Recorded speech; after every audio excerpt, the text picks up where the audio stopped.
Hindi ko alam paano nakakatulog ang Chief of Staff ng Armed Forces of the Philippines. Gabi-gabi, mahimbing ang tulog mo.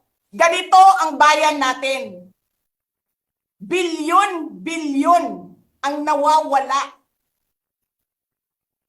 Tanungin nyo si Congressman Ungab, Chairman ng Ways and Means, Chairman ng Appropriations Committee.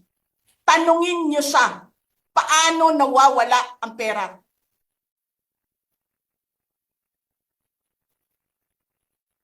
Paano nyo ginagel ang pera ng Department of Education? Martin Romualdez.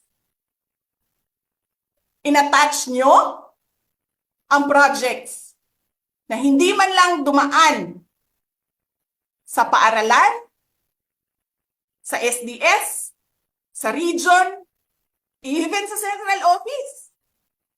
Basta na lang listahan ng mga congressman. 19 billion.